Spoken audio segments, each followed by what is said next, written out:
Hey, it's Sol with another video brought to you by these beautiful sponsors. Thank you so much. And if you're interested in supporting the channel, check out a link below.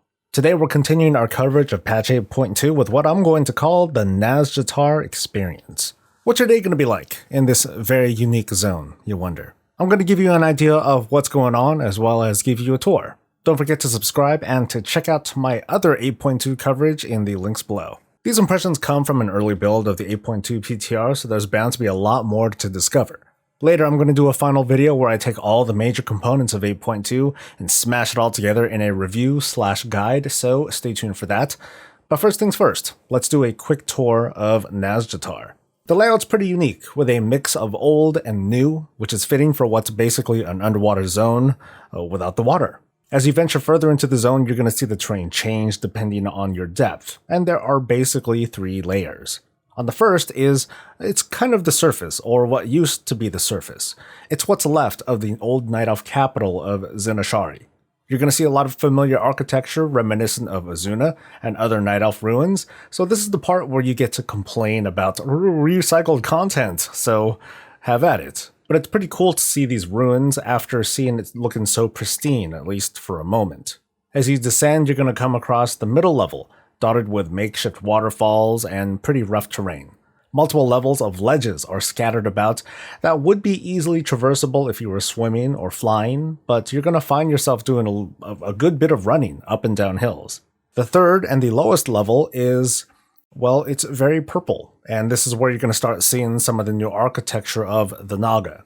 Nazjatar is their home, so we're going to see the more industrial side to the Naga war machine and a glimpse of Azshara's palace.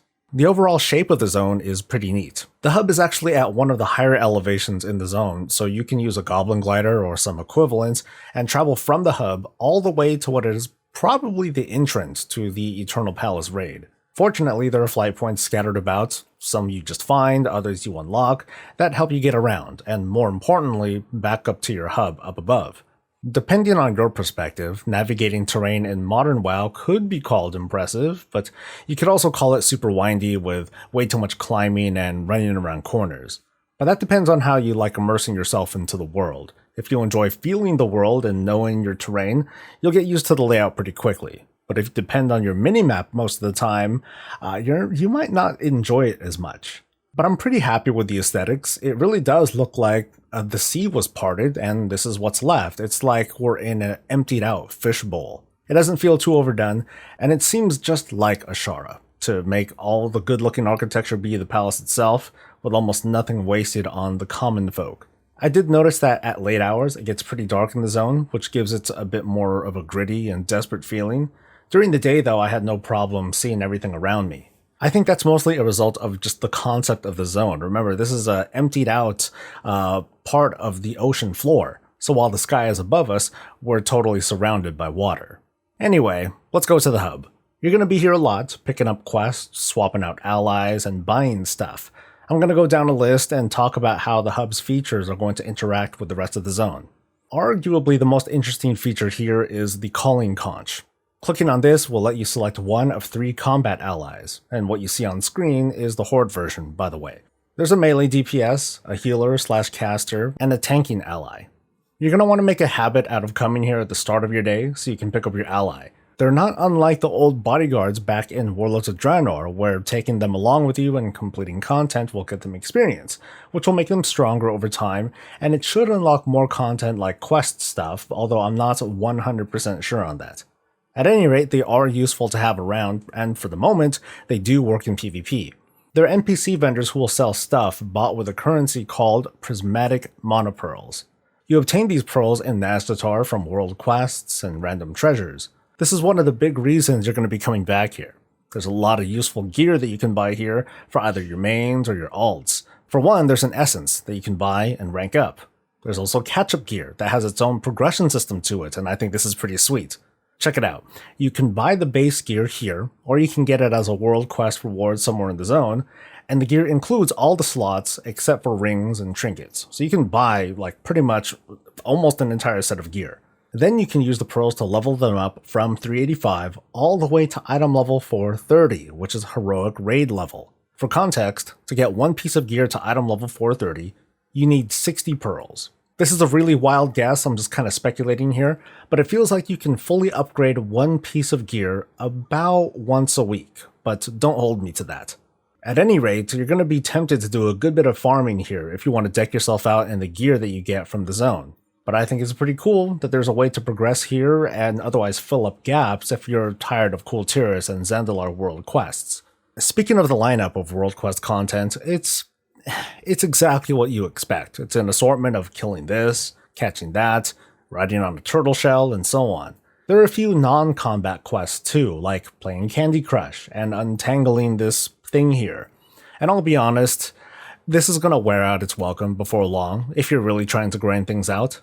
There's also an assortment of traditional daily quest content, as well as, I guess, discovery quests, that is, crumbs that drop from rares that lead you to complete sub-objectives, which is a nice break from the typical routine.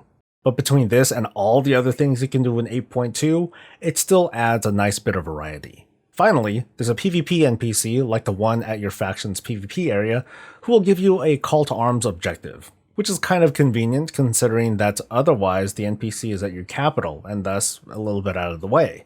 More importantly, there's a PvP quartermaster who sells certain items behind a different currency, this one based primarily on PvP. So now we get into what I think is the best part of the zone so far, at least if you enjoy War Mode. When War Mode is enabled in Nazjatar, the zone turns into a big old game of Eye of the Storm, just without the flag. The objective is to earn 1,000 points for your faction, and you're rewarded with conquest as well as commendations, which is the currency needed for this PvP vendor. There are 3 ways to earn points or otherwise beat the game. 1 is to kill enemy players. 2 is to kill faction NPCs who are guarding specific locations around the map. And 3 is to capture and hold any of these 5 fixed locations in the zone. Holding one will earn you a couple of points every few seconds. When one faction gets to 1,000, the round ends, and the winners get 100 conquest and 5 of these commendation points. The losers get 25 conquest, and sometimes they get 1 commendation point. It was kind of inconsistent. And also, sometimes the game begins anew right away. So I'm not certain about this consistency. I don't know if there's supposed to be a break between rounds. We're just going to have to see as we get closer to when this patch goes live. But when I tested this, I admit that I found it to be pretty fun. One second I would be questing, and the next I would get dragged into some pitched battle over this flag. Or sometimes you might be minding your own business and suddenly you earn 100 conquest out of nowhere. It's, hey, kinda cool. I'm also not certain if there are limitations on how this works, like how much do you need to participate to get PvP credit, if any? But overall, I think that this zone is going to be a lot more fun when it's in War Mode.